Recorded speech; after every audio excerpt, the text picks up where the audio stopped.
Oh, I hope we're on air. I think we are. This is Dave. And Becky's muted.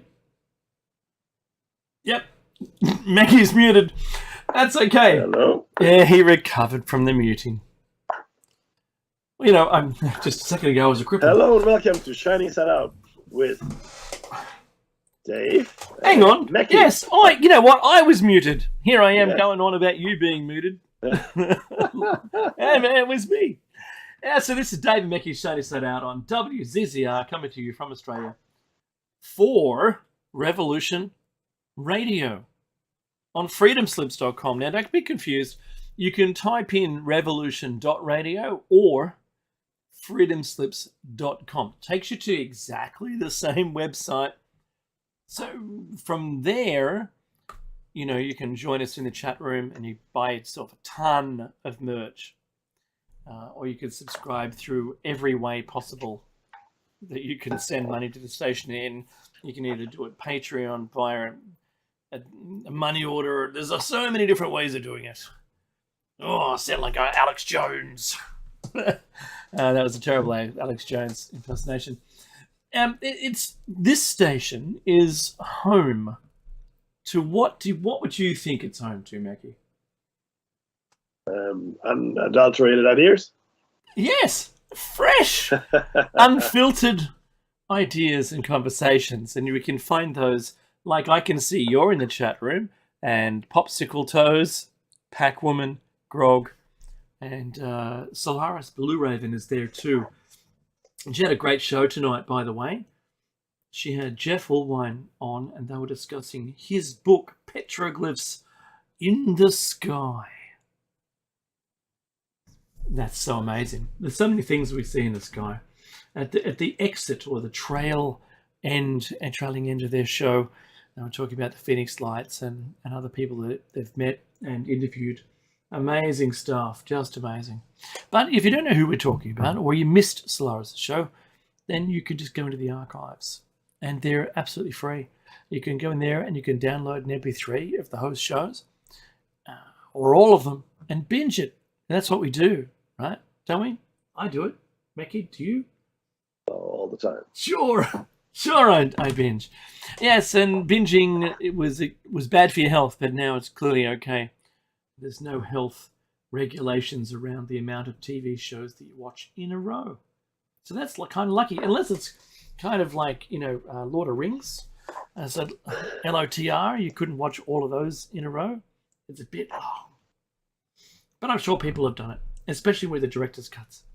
Yeah, 3.5 hours. There you go. Each. That's right. Each. Oh, yeah, each. Yeah. So you can probably tell by the accent that I'm Australian. If you guessed anywhere else, you were wrong. I just want to be first to say that you were wrong to those people that told me I was wrong when I wrote my book. Anyway, and I'm broadcasting out of Darkinjung country. And Mackie? And yes, I'm coming to you from beautiful Darak country. It is. And, you know, I went out for a quick drive today, and the sun was really strong. Only because we're just not used to seeing the sun. And then I returned home to my shade, because I'm in shade now for 6 months. It's like I live in the South Pole, where there's only light for half the year and it's dark for the other half. And look, because we live in Australia, we do absolutely 100% respect the elders past, present and future of the traditional custodians of the land where we live. Now, Mackie, good grief. Yes, sir. Good grief is all I can say. Grief is good. The grief is good. Well, yeah, you're supposed to feel the grief, but I didn't think we were meant to get so much grief continually. From planet-wise, yeah, there's always a storm somewhere, right? There is. And there's always some new invention going on somewhere in the world. And I want to start with boron being the new graphene. That's fascinating stuff. And they've made a single sheet of it, 1 atom thick, just like graphene. And apparently it's even stronger than graphene. This story, though, isn't about graphene. It's about boron. Now, I thought they just gave boron to horses to make them run faster. But no. So there was a scandal in Australia about that very thing happening. It's a recent discovery, or just recently announced, and it, we thought, when Bakelite came out, yeah, here we go with Dave's, Bakelite story, then to plastic. Yes, right. So we made everything out of Bakelite, then we made everything out of plastic. Before that, it was made out of timber. Before that, it was made out of stone, because that's all we had. So whatever it is that we invent or come across or create for ourselves, then becomes this world of, this is what the new material is to use. And at the moment, it's set to revolutionize batteries, which is good. Just like graphene has already done it, but because we're moving past graphene really quickly, we haven't even seen to retail market those graphene assisted batteries. There's only been very few companies that jumped on board, and they had a linear charge rate rather than the exponential charge rate, where the first hour gets you to 80%, but it takes 5 hours to get from 80 to 100. Whereas the graphene, the batteries with graphene is layering, prevented the batteries themselves from overheating, and they were able to continue charging in a linear fashion. Extraordinary. Now they're talking about boron being the new graphene, if you know what I'm saying. And so being a single atom thick, it would be completely transparent, or translucent, I suppose that's what you could call it, like cling film, but it would be super strong. In fact, so strong that you could skin an aircraft with it. Yes. So strong that you could make, maybe 2 layers of it with some, carbon fiber replacement material, and you could have something that was almost completely clear or see-through and still be monstrously strong, like it was made of steel. Just nuts. Anyway, We'll have to keep our eyes on that story to see where it goes, because no doubt it won't be the last you've heard of it. Yeah, there's a call. The next news article is going to be, scientists have discovered something else and boron's now left on the shelf. Who wants boron? Not me. Or it's too dangerous. Yes. It'll eat you. It'll eat you. Yeah, that's right. So anyway, Mackie, besides the flooding in South Africa, which has cost some lives this week, because in Australia we've had tons and tons of flooding. It seemed to just keep going and getting worse. And Philippines too, landslides and floods. Yeah. So wow, I've got to put this out there, because while we had floods before Tonga, there's been floods like going around the planet, like this huge, super dense airborne moisture cloud circumnavigating the globe, and maybe wherever its effects are is what we're seeing. It went in different directions, we know that. So maybe there's something there. You could imagine if there was a huge meteor impact into an ocean, how that cavitation would vaporize water, but send it into the atmosphere, and then we'd all be suffering it from around the planet in exactly the same way. Yeah. So even a blob would go into space, and I reckon a blob hit the moon, to be honest with you, because you could go that far. True. Yeah, you've seen the droplet into a body of water and how it springs back a droplet. Yeah, especially with 28-mile wide cavitation, that water's going to come in and squirt upwards. So anyway, what else? What else is there, Mackie, on the list? Well, there's an interesting report from the IPCC. What's the IPCC? International Project for Climate Change, I think. But essentially, there's a whole bunch of scientists got together And they produced a climate report, etc., etc. In the document, researchers wrote that greenhouse gases are projected to peak at the latest before 2025. Now, this implies that carbon could increase for another 3 years, and the world could still avoid dangerous warming. However, scientists are now saying it's incorrect, and that emissions need to fall immediately. Okay? The most recent report focused on how to limit or curtail emissions of the gases that are the root cause of warming.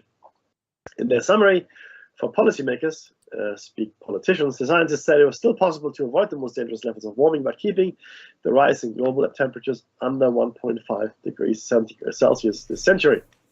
This will take a Herculean effort, with carbon emissions needing to shrink by 43%. Good luck with that. By the end of this decade, to stay under the threshold. This decade, that's hilarious. Yep. I know. So you've got 8 years to reduce it 40%. All right. So the first thing you need to do is use E85 rather than pump gas. You're going to stop everything. Well, E85 reduces the net increase of carbon by 85%. Yeah. Now, what they're saying is this. This is a scientist. This is I can't afford. Peters. I can't afford. This is broadcasting to an anger. I can't afford to buy an EV to save money. Yeah, there's that as well. Right? That's funny. Oh, well, what's this? It's called a paradox. But actually, it's worse. All right, this is coming from Glenn Peters, who was one of the lead IPCC authors. And he said, when you read the text as it's laid out, it does give the impression that you've got to 2025, which I think is a very unfortunate outcome. It's an unfortunate choice of wording.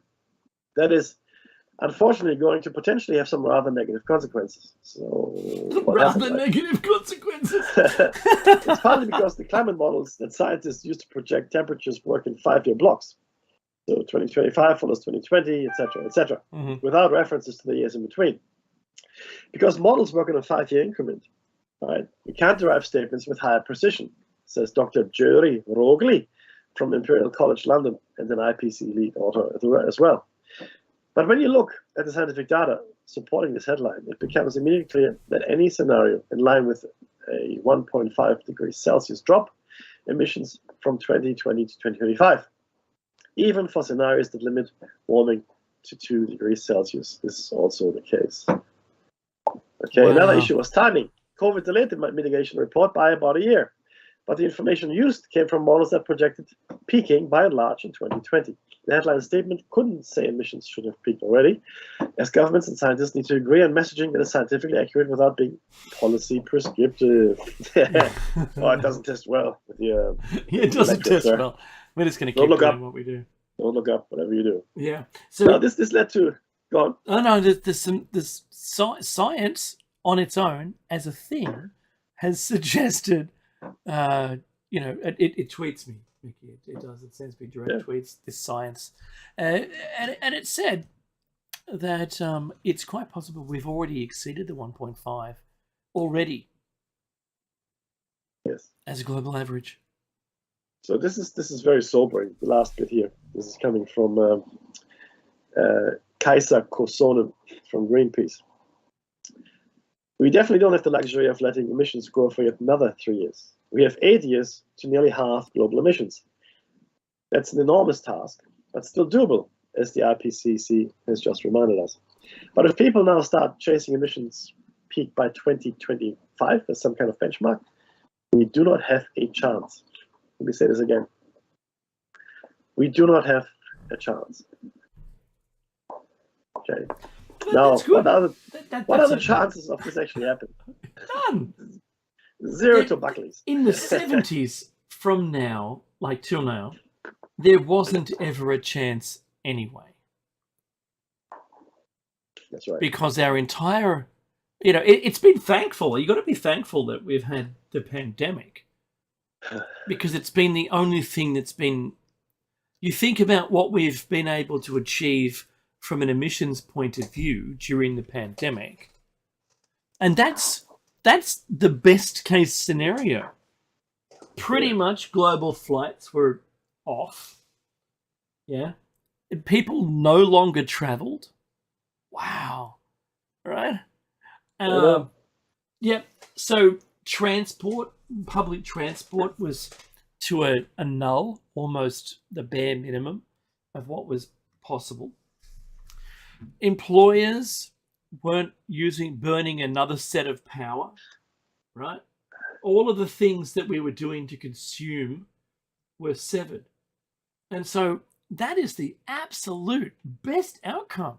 We couldn't even achieve that if everyone bought EVs but still commuted to work. You know what I'm saying? Yeah. Unless your EV was powered by solar power, while you know. Yeah, but see, all the individual consumers that we all represent, like families, people, but whatever emissions we produce are nothing compared to large industries. I mean, literally nothing. It makes. I mean, it would make no difference if everybody who was a private consumer, tomorrow decided I'm not going to use fossil fuel anymore. That's right. Makes no difference, because the vast chunk of what you're using is this electricity, right? And that is the vast chunk of carbon emission creation. That's absolutely right. Unless you choose to no longer use electricity, good luck with that.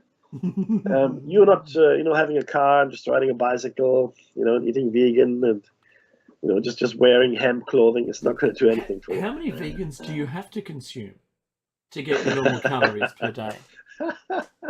It's 158 vegans. Wow, that's a lot. I better move up to Nimbin. I'm sure there's heaps up there. At least that'll keep me going for a while. See, look, I have to laugh about it, and Mackie's totally right. It is industry that is polluting more than the individuals within countries. We're asked to all do our bit, while the bit that's not being done is by large corporates, big business, by manufacturing. They don't have EV machines, yeah. And anything that they even if they have their own generation, so like a mine has its own power generation, and this nothing to do with saving the planet. We dig up a ton of coal. Coal isn't good, right? There's no, the carbon capture thing never really took off. It was more expensive and used more fuel. It produced more carbon than it captured, which is kind of a bit of a shame there.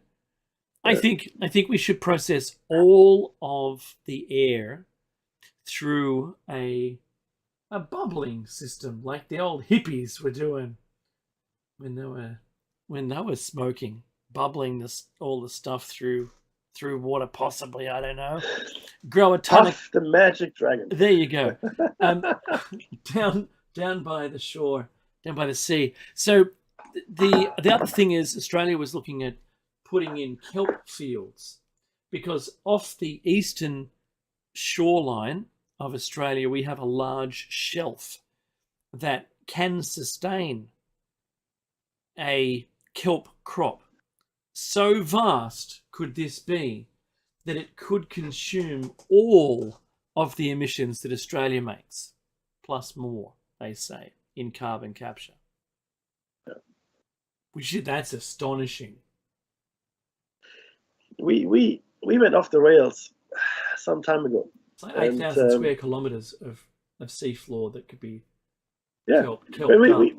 We could be living in a technocratic paradise. We really could. Mm-hmm. The technology exists, the know-how exists, but because of the interests of a few, and I mean a few, we have now chosen to ignore all of that and just service the interests of the few. That's those few, man. Wouldn't it be good to be one of those few? Well, who doesn't care.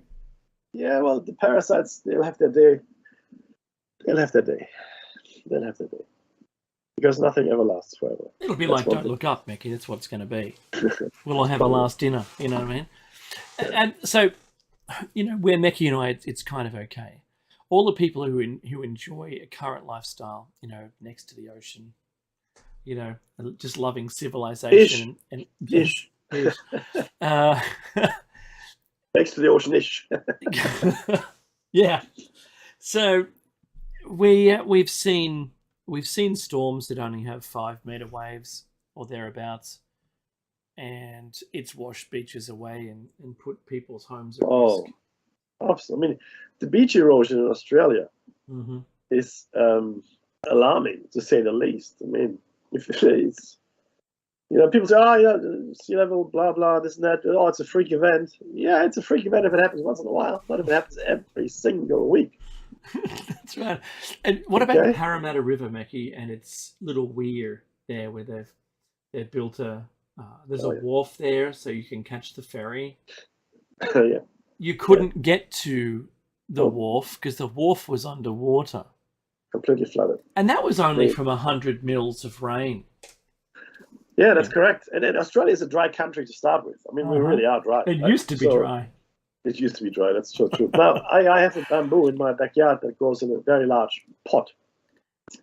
And it's been growing okay. But I tell you, this year, it's just, it's never been that green. It has never grown that much. It's just amazing. Because what bamboo needs is sunshine and water, right? That's really what it needs. It's tickling the satellites as they go over now. And but another thing which is interesting, this is now actually impacting people's comfort, if you will, is the damage to the infrastructure. I'm specifically talking about roads and buildings. There was a building in my neighborhood. Now this building had no neighbor on the side, no neighbor in the back, just a vacant lot, and one neighbor to the left as you stand in front of it, right? And the rains were fairly strong recently, right? And what I think happened, an understatement. Yeah, I know, right? Something must have washed out under the foundation of the house because the house developed massive cracks all over. Oh, wow. All over. I mean, they had people come in immediately, fill the cracks and paint the house again. I'd be astonished if I didn't see a for sale sign coming up soon. Yeah. But we're now facing, this is real stuff. This is a mini landslide, of course. It's only one house that's affected. But I mean, I've noticed a large number of new potholes on the road, right? Bad potholes. Come up to the Central Coast. I know, right? And I mean, bridges have been washed out, and roads have been completely washed away. Forget pothole. Forget pothole. The road is gone. Yeah, not flooded, but washed away. Gone. Yeah. And we're going to see more and more of that, and then we can ignore that as much as we like, to our peril. That's why I keep saying to people, be prepared. Be prepared, be prepared, be prepared, because no one else is going to do it for you. We talked about this before, and I hate to beat a dead horse, but what if we called 911 or 000, whatever your emergency number is, and no one picked up? What would you do? Exactly. That's exactly right. And that happened here. Yeah. Yeah. No one picks up. That's right. Yep. I mean, you're in dire need of help.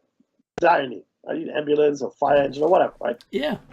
No, it's not that they can't help you because they're busy.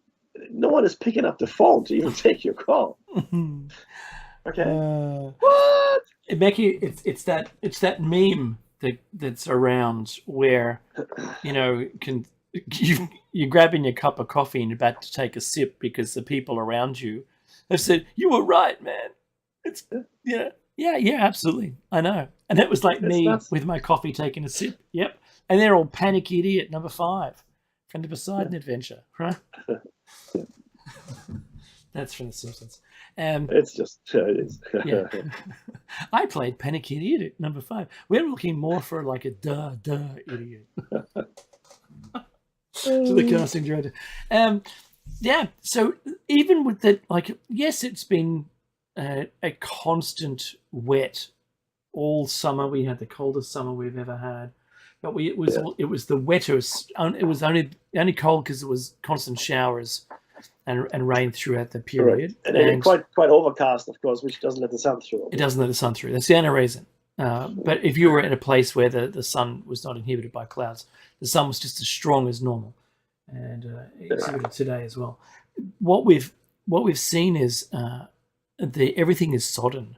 There isn't any relief. There's no drying out of anything. I've still got water coming down the slope and draining out from under my house, and there's no chance of a sinkhole here, but landslip, has come to mind because I live on a hill. Where would you rather live? On the valley floor in the flood, or on the hill with the chance of a landslip? I'm lucky because everything's sandstone. I'm actually buried 6 meters into the sandstone. You're in bedrock. Your house is in bedrock. That's right. Yeah. That's what you want, right? But look, I'm fortunate to some extent. I've got a fairly large hill, the highest point between Sydney and the Blue Mountains behind me, and I've got like a little river, it's not really a river. It's more like a stream, right, which has two lakes, and that empties into Parramatta River. So the drainage here is quite good. But it did rise quite significantly, the water, that is. Right? And this is, I'm 30 kilometers inland from the city, right? Yeah. From the ocean, just to let you know. Yeah. So yeah, it is a real thing. It's a real thing. And there's one thing I wanted to quickly say before we get a comment in the chat room. They say things come in threes, right? Yeah, that's true. So I broke 2 toes in my left foot doing karate this year. This year. What else did I do? There's something else I did. Okay, so that's 1, 2 things. So two toes broken. Oh, that's right. I'm passing 2 kidney stones. So I spent some time in the emergency room last, probably a couple of weeks now. That's something very small, else. But I'm sure I'm going to be okay. Apparently, that's the most painful thing that you can do. Yeah, famous last words. And on Friday or Thursday or Friday. So that's 2 kidney stones and 2 broken toes. You with me so far? Okay. And on Thursday, I think it was Thursday, I tested positive for SARS-CoV-2. Woohoo!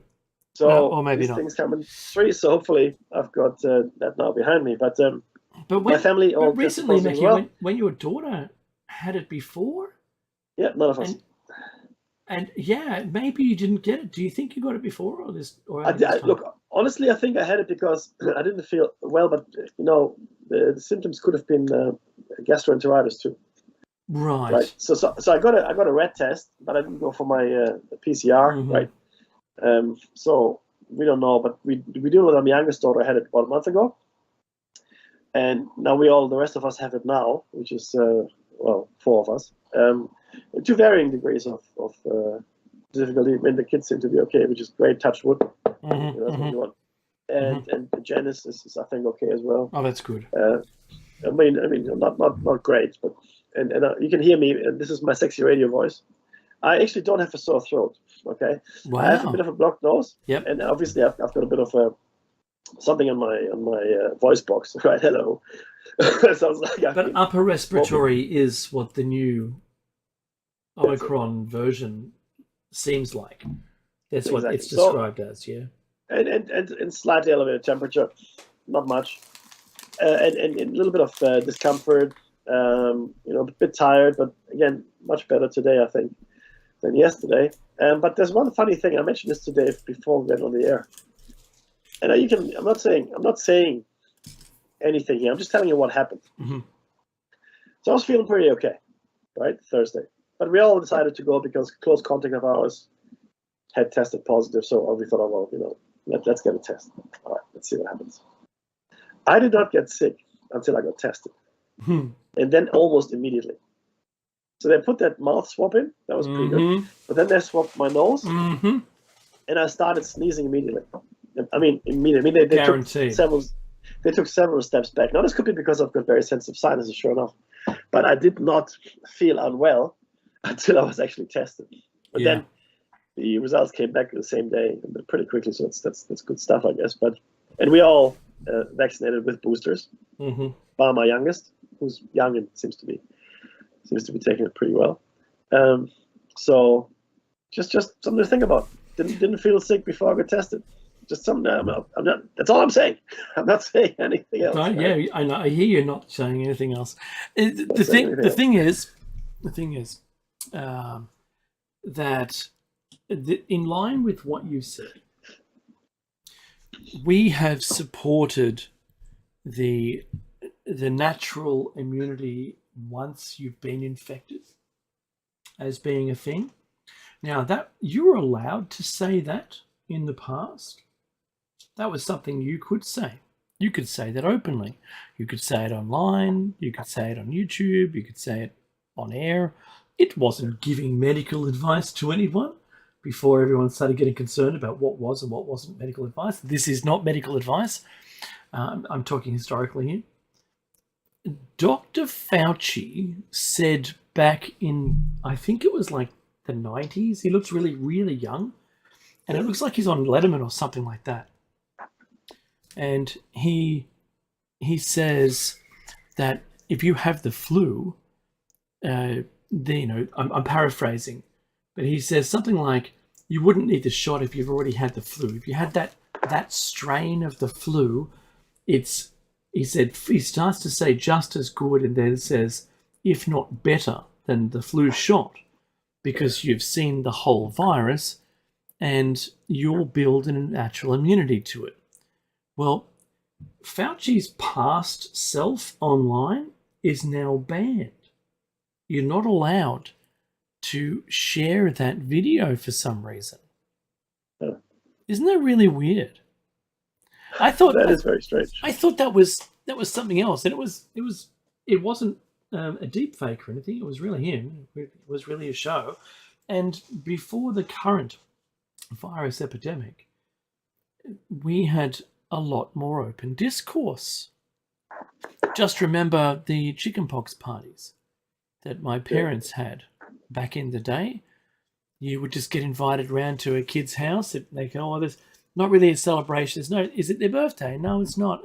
We're just going to go around there. And then you go around there and there's all these other school friends around there too. And that would be natural. But then you found out later on that it was, they had chickenpox. And then all the kids that turned up got chickenpox. And, you play pass the parcel and get everyone sitting next to each other, right?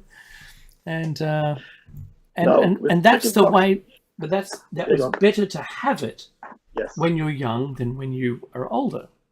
Because let me tell you, I had it when I was 17 or 18, and I almost didn't make it. I mean, wow. I mean, my temperature was right up there. Yeah. And it wasn't a cakewalk. So if you get chickenpox, I mean, this is chickenpox I'm talking about, right? You get chickenpox young, that's good. Like all the measles and the mumps and chickenpox. That's right. Yep. You get them as a kid, good for you. But I had it when I think I was between 17 and 18, something like that. Yeah. Not so good. That would have been really tough. You're lucky. Yeah, I am. My mom had me like wrapped up in ice and all kinds of things. Right? Mm-hmm. I mean, I was burning up, I'm telling you. So that's what happened. We can laugh about it now. Mm-hmm. We can laugh about it now, but this is not that, right? So this thing, if you look at it, this is actually something you can look at for yourself. Again, not medical advice. The second biggest city of Brazil, Manaus, went through a COVID wave. 80% of the population was thought to have caught it. It was pretty bad. I mean, Brazil was pretty bad, as we all know, right? If you don't know, Brazil was and is still pretty bad, okay? And then they thought, okay, well, 80% have it. I mean, 80% is the magic number at which herd immunity kicks in. Mm-hmm. Except it didn't. No. Okay. So it didn't kick in, and people got sick on the second wave and the third wave. Mm-hmm. Okay, so there is no real herd immunity with this thing because, well, maybe it mutates too much or maybe it just doesn't happen. I mean, it's the same with the flu. I mean, you get the flu every year, potentially, right?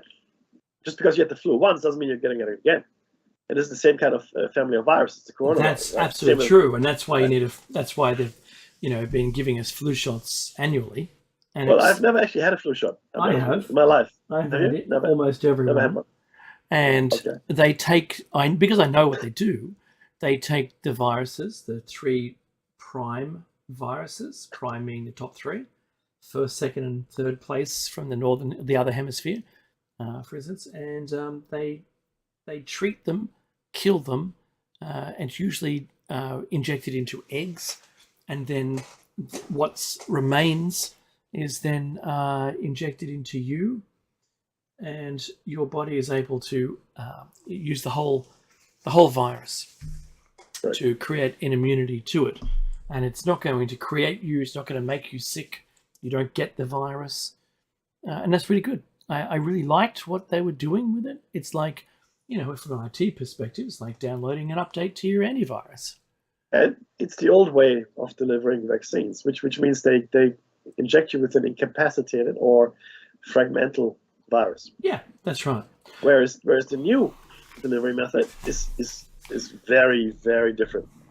Yeah. They're looking at the actual proteins from from the virus. They were only looking at the spike protein for that matter. Correct.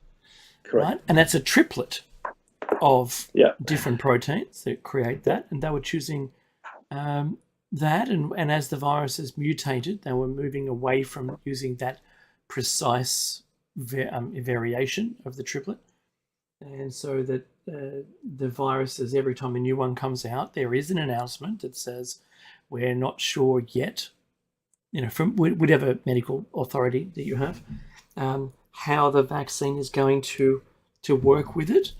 And then, if you're lucky, they will tell you as a result of it passing through the system and how effective it was. What's its efficacy rate?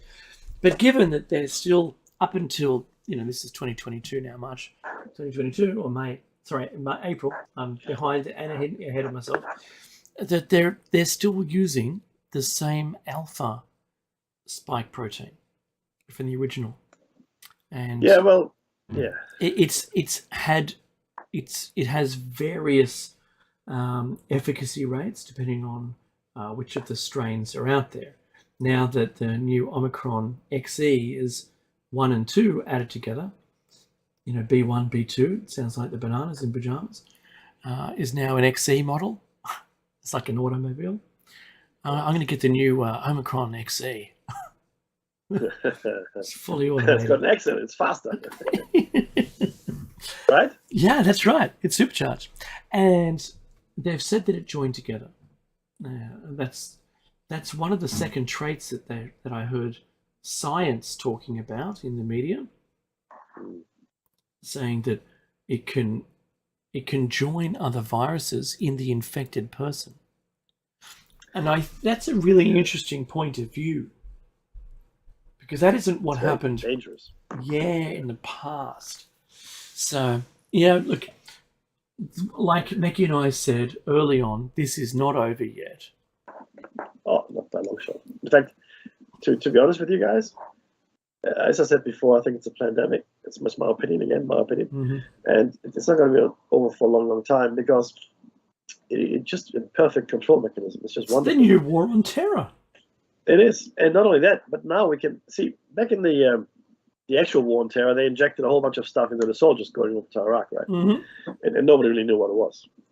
Nobody, and we still don't know what it was. And a lot of people got sick. You've probably forgotten about this, but there was something like the Iraqi syndrome. I don't know if you remember this. Yeah, that's right. A lot of soldiers got sick, right?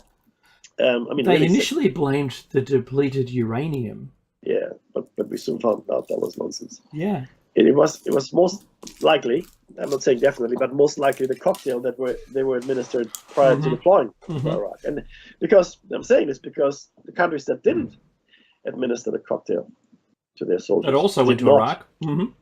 Also went to Iraq, also exposed to depleted uranium, did not get this sickness. I can't remember what it was called now. Something syndrome, Gulf War syndrome, I think. Yeah, that's right, Gulf War syndrome.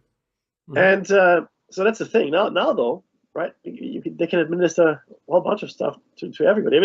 Vaccines have been around for a long, long time, right? They have been around a long time.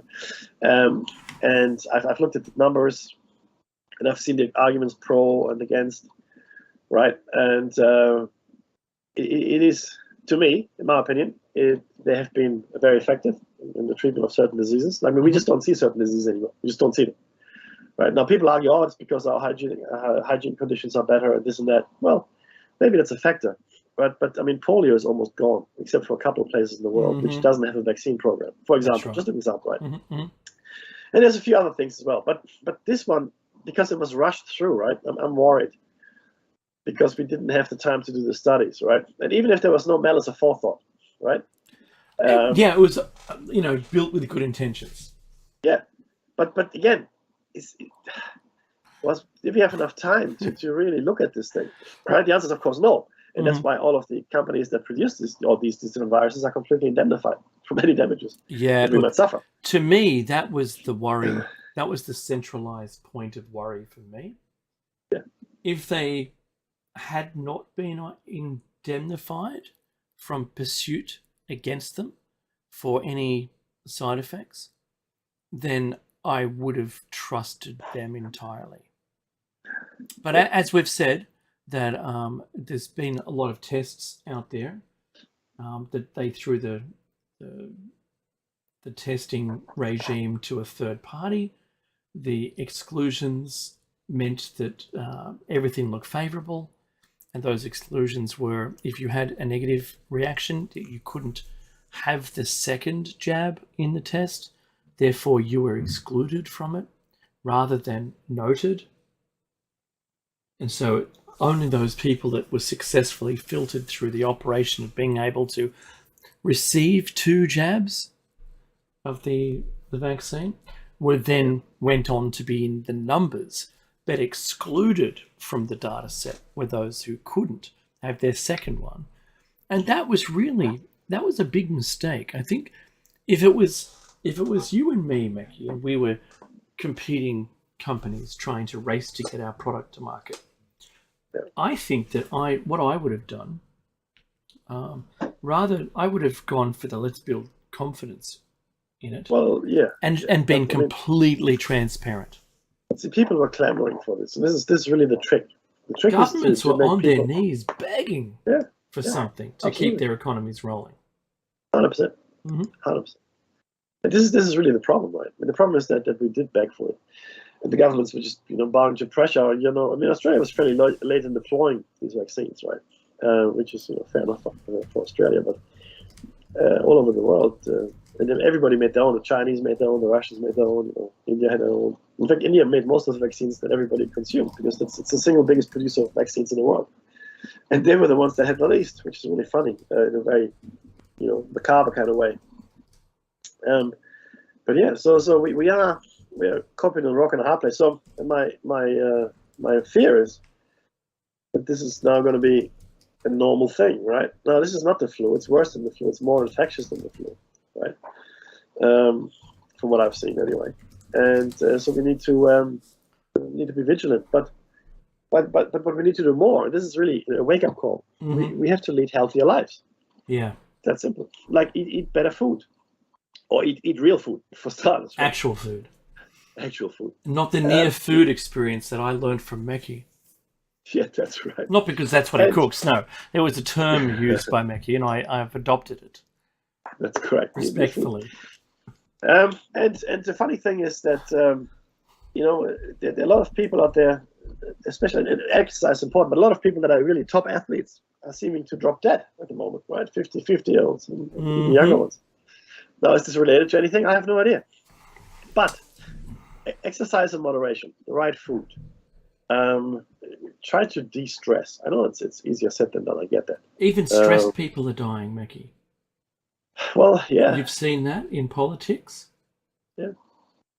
Yeah, she was a lady, a senator. Yeah, that's right, a senator. She was 52 as well. Yeah, they were giving her a ton of stress at work. Yeah. It's a very stressful environment, but it's made stressful by the environment itself, by what's allowed to exist.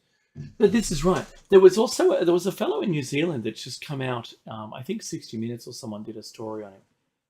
It wasn't just the local news team, and he had the vaccine, and then within a couple of days, he was issued to hospital with pericarditis. That's the inflammation of the membrane around the heart, and that's been repeatedly going on now for months. Where every couple of weeks he has to end up going back into hospital, has taken all his medication. And his complaint was that everything he said was it was falling on deaf ears. The government didn't want to know, like the local council, no one cared. No one would allow him to go and talk about it anywhere. So his health fund didn't want to know. No one wanted to know. And now that he's better-ish, but still taking 14 tablets a day to stay alive, he's concerned. Now, this isn't a one-off. It's not the only person on the planet who has a claim like this. That's probably the best way to put it. So, as a commentator, I do worry about the rest of us. Has it been borne out yet? Because all the other people who have had to, they've followed the path, the instructions, without using any of the keywords. and either on the pitch or on the field, they've just up and died. And I do wonder what it means for the rest of us, since there's nothing we can do to reverse it. It's irreversible. The choice that we were made to make. It's like saying, well, you had a choice. Well, it's the equivalency of signing your name with a gun pointed to your head. Yeah, but you signed it. Is that your signature? Yeah, yes, it is actually. Yeah, thank you very much. It might be my duress signature, which none of you have mentioned yet. But yes, it is my duress signature. It is my handwriting. But that was to indicate that I was under duress. Now, a lot of people in social media had made little points and flips here and there, and their accounts were deleted.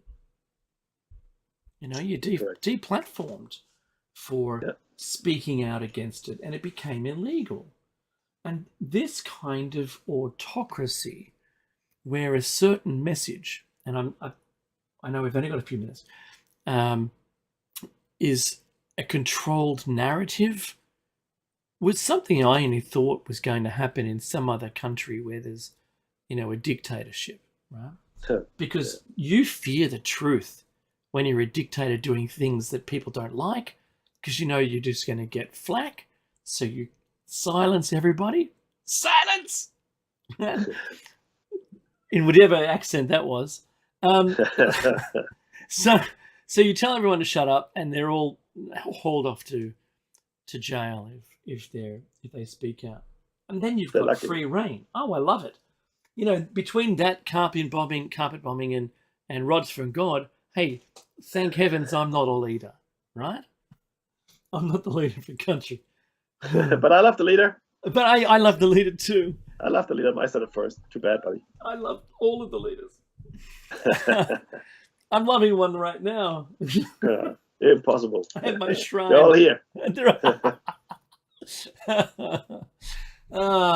So Elon Musk this last week this is my segue. A tremendous segue too. I'm going to give myself an award for that. I'd like to thank everyone I've ever met. He decided, I'm going to buy 9% of Twitter, and then I'm going to make an aggressive takeover bid for 45 billion, only worth 36. Everyone gets profit. Yeah, good times, right? I'm going to buy Twitter.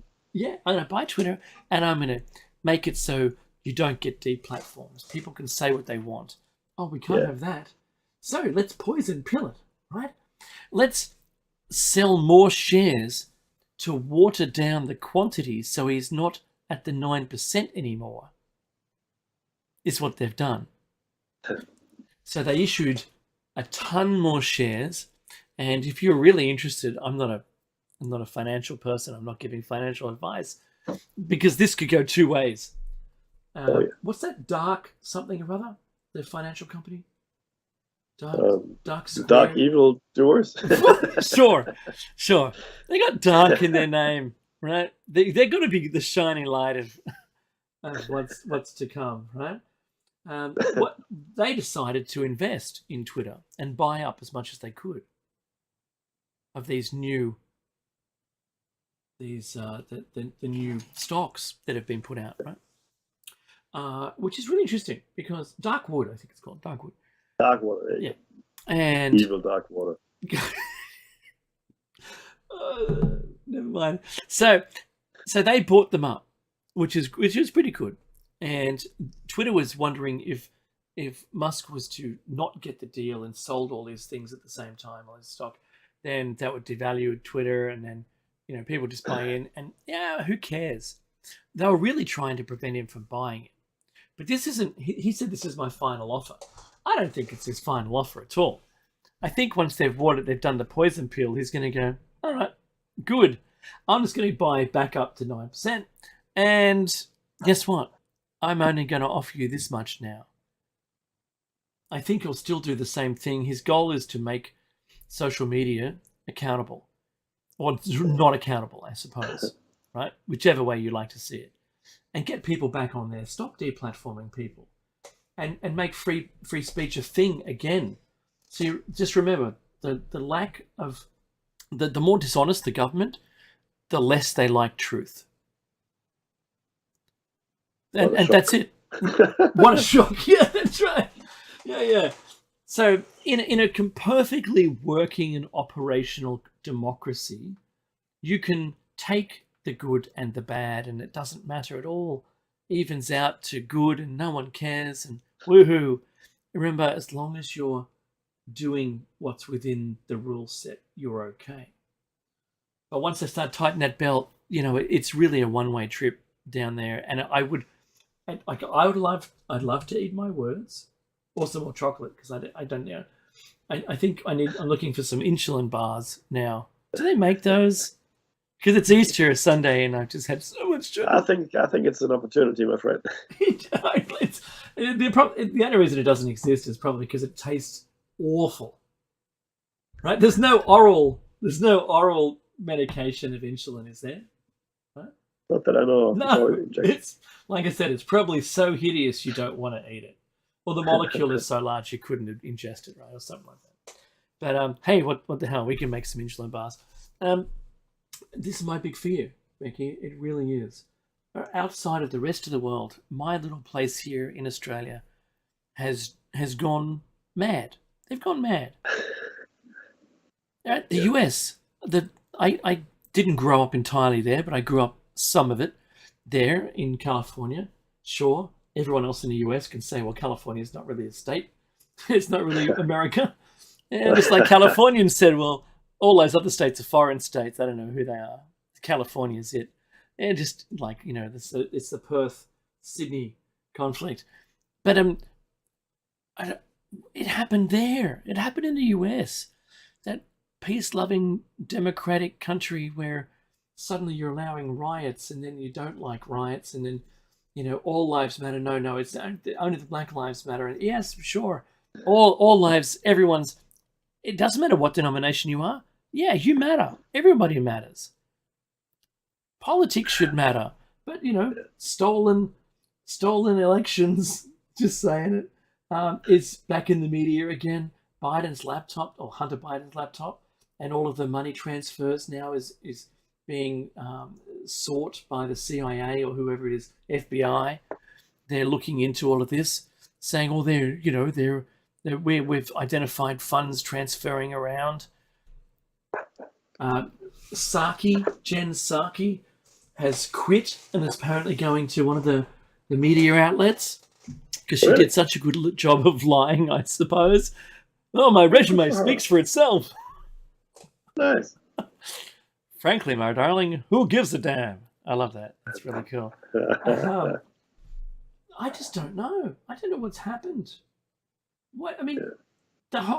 It's like the whole earth had an earthquake and shook all of its foundations, and it's all crumbled. Everything that I knew and loved, I don't know what happened to it. Where is it? Yeah. And there's the music. This is David Meckish, Shiny Side Out. It's the end of the first hour. We'll be back after a very short break, so take the time to donate. And we'll be back with our show arc, Ancient Aliens, Part 8 or 9.